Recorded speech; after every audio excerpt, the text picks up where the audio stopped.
When the HOA brazenly threatened to tow my boat, I thought it was some twisted prank. I'd heard stories about rigid homeowners associations in other neighborhoods, but never did I imagine that ours would turn into an outright villain. I was wrong, painfully wrong. Let me say this clearly. Once they posted a neon warning on my windshield and nearly destroyed my father's cherished fishing boat, I knew I had to fight back. What I didn't anticipate was how deep their scheme went, or how far I would go to expose it all. I'm Noah Wilson, a retired Navy engineer who craved a simple life by the lake. My wife Linda and I moved into the Silver Shores community a few months earlier, hoping to find our retirement haven. The property wasn't lavish, but it had a decent backyard that led to a modest dock. Best of all, that dock was supposedly shared by residents who paid HOA dues. My father, who passed away last year, left me his old but beloved 24-foot fishing boat. This vessel was more than lumber and fiberglass. It was a symbol of our reconciliation, a quiet reminder of the afternoons we spent repairing things side by side.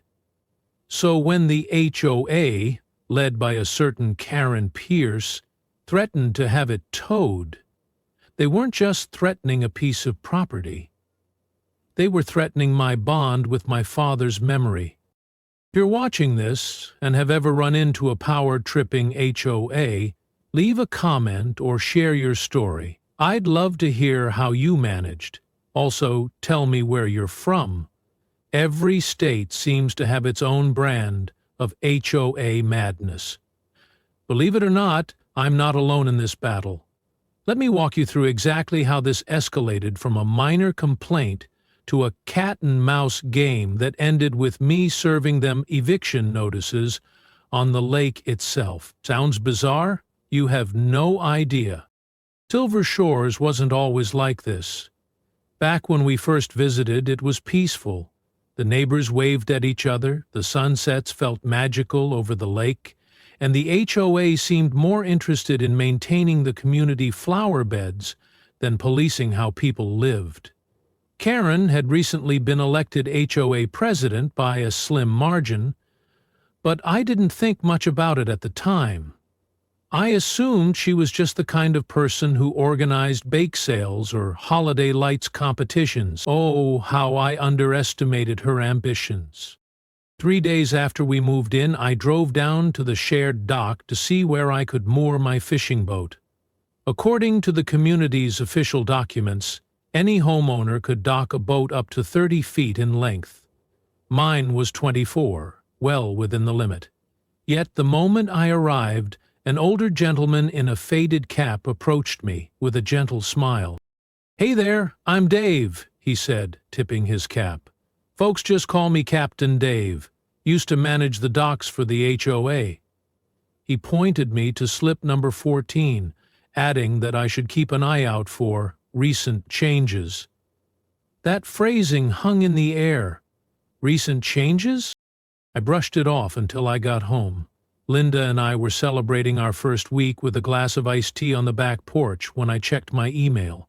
There it was. A notice from the HOA.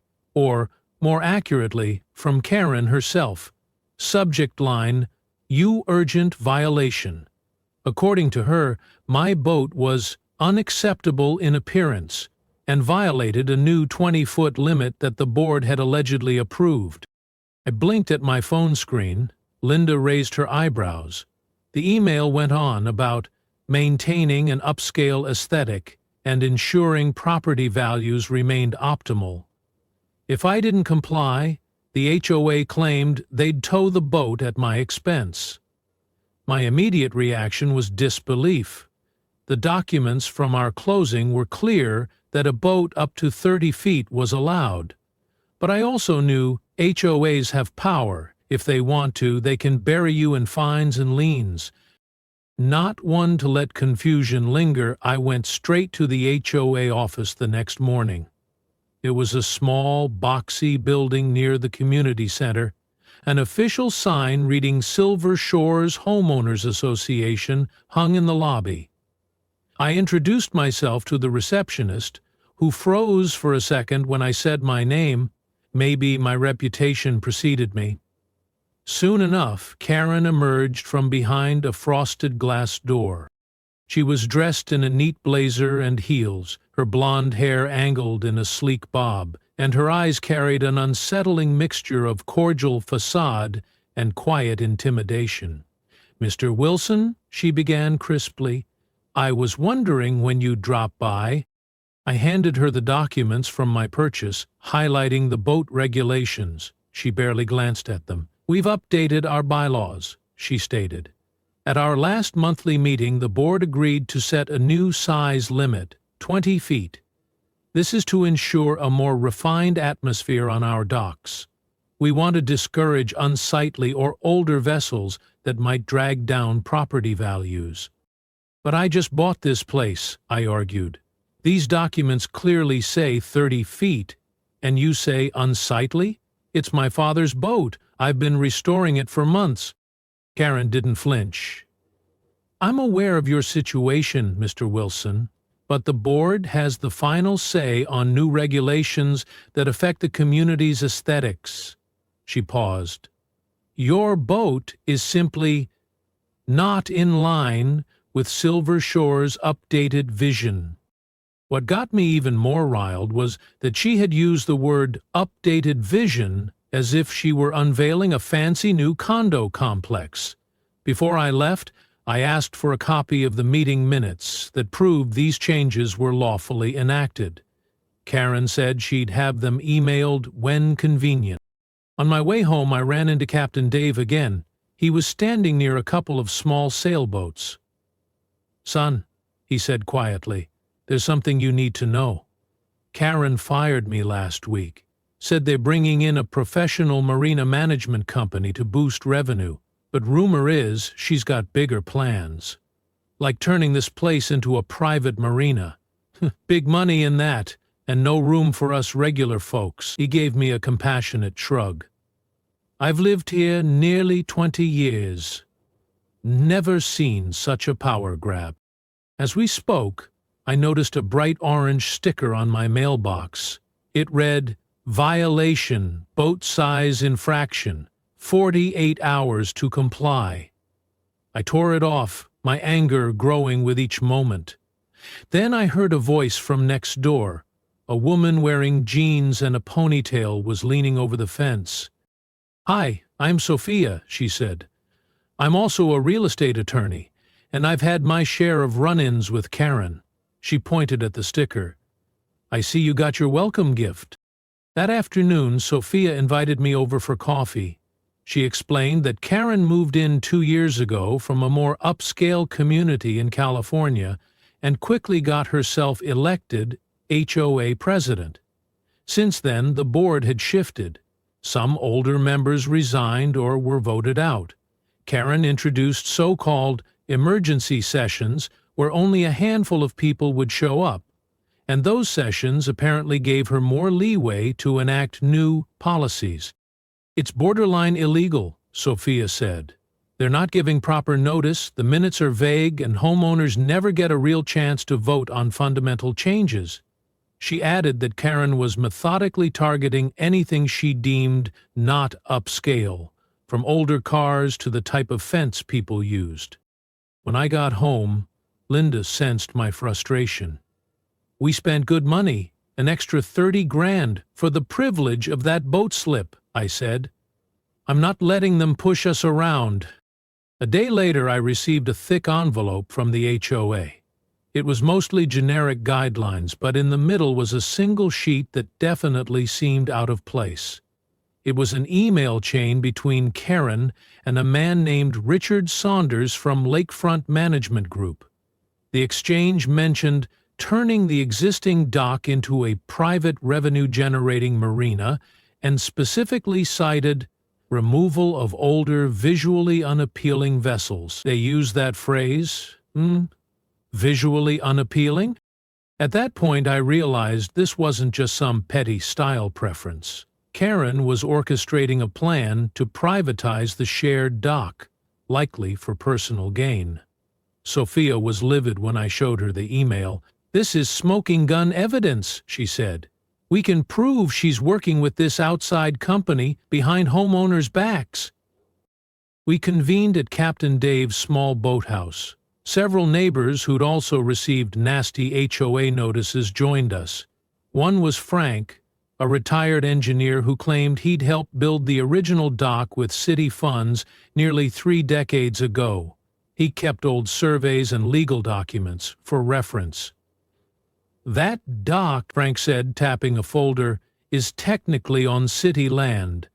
The HOA just has a long-term lease to manage it for community use.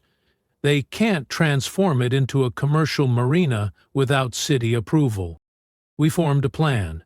Sophia would look into the legalities of the new bylaw changes. Frank would gather documents proving the original structure was meant to remain open to all. I'd collect testimonies from neighbors about sudden rule changes. If Karen was pocketing money or making side deals, we'd expose that too. But Karen, predictably, didn't sit idle. The next morning, a tow truck appeared outside my driveway. The driver had a clipboard with a removal order, signed by Karen, citing emergency boat seizure. It hadn't even been 48 hours since the violation notice. I confronted him calmly. "This is private property," I told him, "and you have no court order." He looked uneasy. "I just got a call to tow a boat," he muttered. Then, as if on cue, Karen arrived in a black SUV. "Remove that boat now," she snapped. "It violates our updated regulations." I showed the driver my official docs. The closing papers stating a 30-foot limit was allowed, plus a note from Sophia explaining that the regulation was under legal dispute. He hesitated, then stepped away to call his boss. Karen's face turned red. She barked that I was hindering official HOA business. Eventually, the tow truck driver got back in his vehicle and left. Karen promised this wasn't over. "Your lack of compliance will be addressed at our upcoming emergency HOA meeting," she spat. "Enjoy your day, Mr. Wilson." That same evening, we received an email about an emergency board meeting with only a day's notice. Sophia and I called as many neighbors as possible. About 40 showed up, crowding the small HOA office.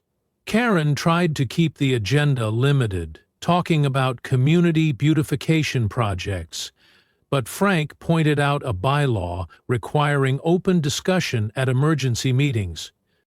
When she was forced to let us speak, I presented the incriminating email that accidentally landed in my packet. A loud murmur rippled through the crowd. Karen's expression darkened. She tried to dismiss it as routine correspondence. However, Greg, the HOA treasurer, looked blindsided, saying he never heard about any plan to turn the dock into a paid marina. The meeting descended into chaos. Some homeowners demanded answers while Karen declared the discussion over. No vote took place. She fled the room, muttering about disrespectful attitudes. We decided we'd have to escalate. That weekend, I set up a website called protectourdock.gr to share documents and gather signatures. Frank, rummaging through his old filing cabinets, discovered the original city lease agreement that explicitly stated, "This facility shall remain a public access community dock managed by the Silver Shores HOA, with no commercial conversions allowed." But Karen's side was just as busy. She and her allies started petty harassment. Linda and I got fines for leaving our garbage bin on the curb too long, for storing a garden hose incorrectly, even for the color of our mailbox. Other neighbors reported similar intimidation tactics. Each time we appealed or fought back, but it was exhausting. Karen banked on people giving up. Around this time, Captain Dave found fresh construction markers near the dock entrance. Orange stakes and spray paint indicating a plan for a security gate. The workers there said they'd been contracted by Lakefront Management Group. "We have the HOA's approval," they insisted. But they had no city permit. We realized we needed a bigger move to generate public attention. That's where the idea of lake eviction notices came to mind. I discovered that the state's Department of Natural Resources, DNR, regulated the water itself, which was public. We were allowed to place small floating signs for up to 72 hours as long as they didn't obstruct navigation or harm wildlife. So I built 50 bright red floating placards labeled, "Notice, Unauthorized Private Seizure of Public Waters. Stop the Illegal Marina Conversion." Early one foggy morning, Captain Dave, Sophia, and I took 2 boats out and anchored these signs in strategic spots around the dock and Karen's lakefront property. By noon, a local journalist had shown up, intrigued by the floating protests, and we gave her the full story. As word spread, more neighbors came to the shoreline. Some were furious about Karen's plans once they realized the dock might soon become a private, fee-based marina. Then Karen herself arrived with a grim-faced Richard Saunders, both flanked by 2 police officers. Karen demanded we remove the signs and called them vandalism. The police, after inspecting the area and hearing from the DNR official who arrived moments later, told Karen the signs were legal. She fumed, tried to spin it as slander, but the officer calmly said, "Public waters are outside your HOA jurisdiction, ma'am." What stunned Karen most was that our protest brought attention from city officials, who then looked into how a commercial management company was building something on city-leased land. Meanwhile, Linda worried. "I just want a quiet retirement," she said. "Are we sure about all this?" But she knew how important Dad's boat was to me. It wasn't just a boat. It was a testament to healing old wounds. Our efforts paid off. Frank confirmed that a city attorney was investigating the legality of Karen's maneuvers. We discovered, thanks to a city records clerk named Janet, that Karen had filed minimal paperwork to reclassify the community dock as a private amenity, claiming it was necessary for safety upgrades. She tried to bypass a full review by calling it a minor modification. With mounting evidence against her, Karen became more aggressive. Her few supporters in the HOA argued that her plans would raise property values. They claimed folks like me, with older boats, were dragging the community down. It was a mess of neighbors turning on neighbors. Some residents openly said, "If privatizing the dock raises my home's worth by $50,000, 0 cents, I'm all for it." But for many of us, it wasn't about money, it was about principle. Our community dock was built for everyone, not as a profit machine for a select few. Then came a day that changed everything. Karen had arranged for a construction crew to start drilling near the dock, presumably to install a gate. But city inspectors, tipped off by the coverage in the local paper, showed up with cease and desist orders. They halted all work. Word spread that the city council was furious about the attempt to circumvent their authority. A few days later, an emergency neighborhood meeting was announced. Karen tried to spin it as an informational session. But the moment it started, the city attorney, a calm yet formidable woman in a sharp suit, walked in with a stack of documents. She cited the original grant that funded part of the dock's construction, naming it a public recreational asset. Therefore, any attempt to commercialize or restrict public use violated state regulations. You could practically see Karen's face lose color. Richard Saunders wasn't present. Rumor had it he was under investigation for questionable dealings with multiple HOAs across the county. The city attorney ended her remarks by noting that personal gain at the expense of a taxpayer-funded amenity could be grounds for civil or even criminal charges, depending on the extent of the wrongdoing. When a neighbor asked Karen outright if she had accepted any personal payment from Lakefront Management Group, she stammered, citing attorney-epper privilege. The tension was electric.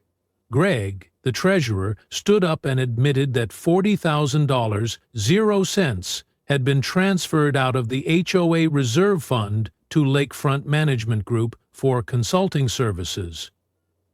He insisted he had been misled. He thought it was for repairing the dock, not privatizing it. Karen tried to hush him, but it was too late. The meeting exploded into accusations. Several homeowners demanded her resignation on the spot. Others threatened to sue if HOA funds weren't fully accounted for. Sensing she was cornered, Karen abruptly ended the meeting.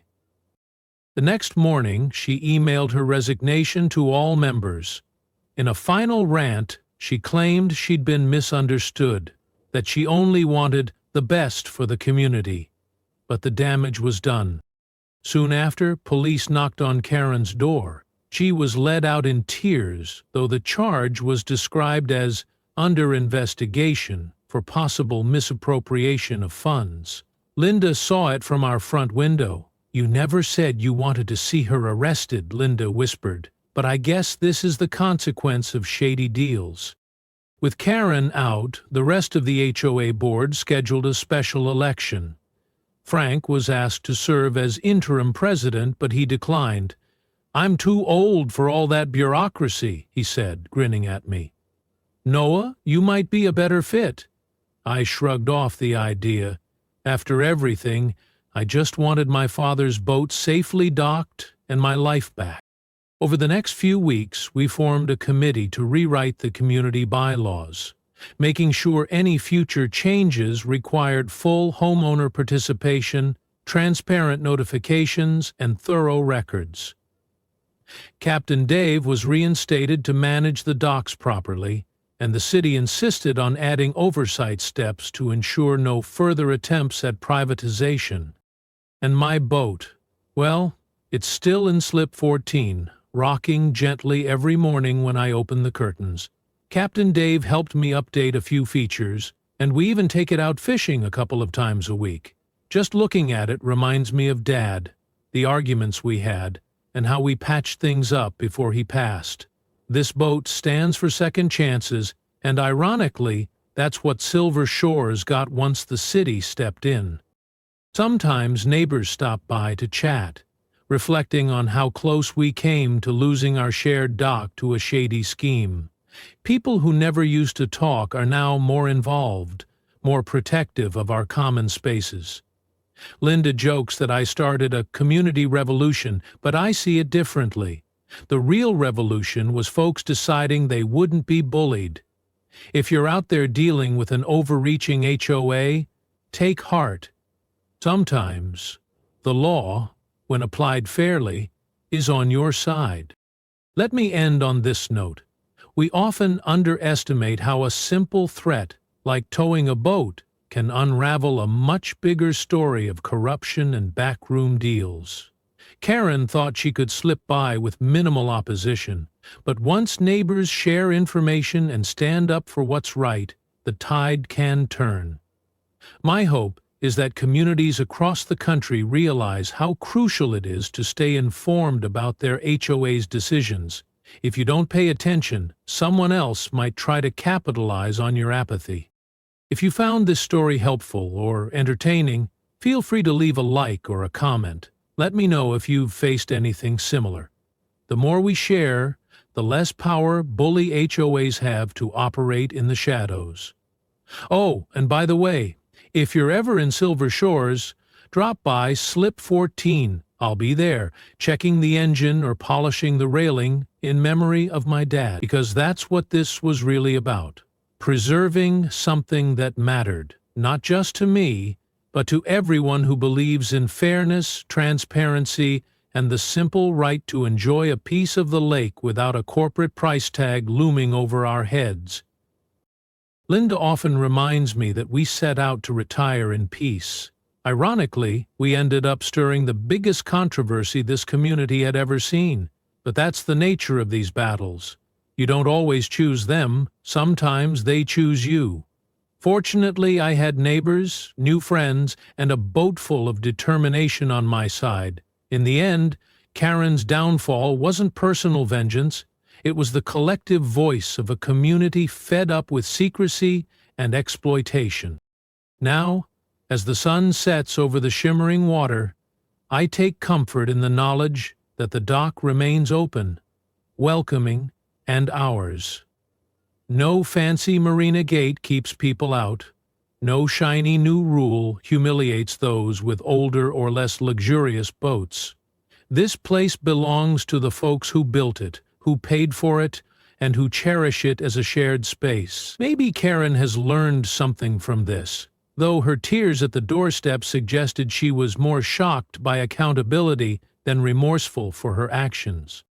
In the spirit of cooperation, Frank took on the role of wise historian, ensuring that we recorded every step we took to beat back the privatization attempt. Sophia spearheaded a campaign to educate homeowners about their legal rights, and soon we saw more people attending HOA meetings than ever before. We changed the dynamic, and that's as good a victory as any. One last thought. If you're dealing with an HOA Karen in your neighborhood, remember, check your local laws, connect with neighbors, gather evidence. Bullies rely on intimidation and confusion. Shine some light on their tactics. Often they'll scatter. It's how we turned a boat violation into a full-blown reckoning, and trust me, it feels incredible to see justice served. So that's my story of how a threat to tow my father's treasured fishing boat unraveled a plot to sell off community rights, and how the entire HOA leadership ended up facing legal repercussions. I hope it inspires you to stand your ground if you ever come face-to-face with overreaching authorities, whether it's an HOA or something else, because sometimes standing up for a single boat slip can protect an entire community.